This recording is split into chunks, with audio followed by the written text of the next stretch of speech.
नगर एक छोटंसं शहर, एक खेडं म्हटलं जात होतं. मात्र आता कुठेतरी रिअल इस्टेटमध्ये ज्या पद्धतीने बदलाव होत चाललेले आहेत, वेगवेगळे आता टेक्निकल आलेले आहे, टेक्निक आहेत. त्यामुळे आता कुठेतरी नगरचं देखील नाव बदलतंय.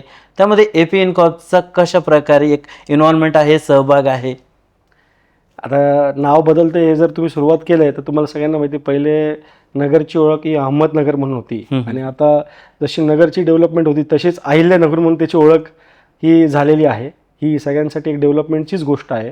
त्याच पद्धतीने एक प्रत्येक गोष्टीचा एक ड्यू पिरियड असतो आणि गेल्या काही वर्षापासून आपण बघतोय का नगरचा जो ड्यू होता, जो काही कारणाने आजूबाजूच्या शहरांमुळे, जसं आपण म्हणू की पुण्याची एक खूप वास्ट ग्रोथ झाली, त्याचप्रमाणे नाशिकची झाली, संभाजीनगरची झाली, छत्रपती संभाजीनगरची एक चांगल्या पद्धतीने ग्रोथ झाली.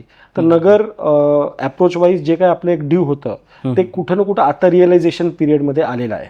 आणि मागच्या एक 15 वर्षापासून आपण जे बघतो, आपले नगरचे लाडके आमदार श्री संग्राम भैया जगताप यांची जी एक वाटचाल आहे, नगरला एक पूर्णत्व एक वेगळी स्वतंत्र ओळख म्हणू शकतो आपण. जी झाली पाहिजे त्या संदर्भात जे त्यांनी एक मोहीम सांगितलेली आहे, त्याच पद्धतीने डेव्हलपमेंटची ग्रोथ इथं नगरमध्ये आता चालू झालेली आहे.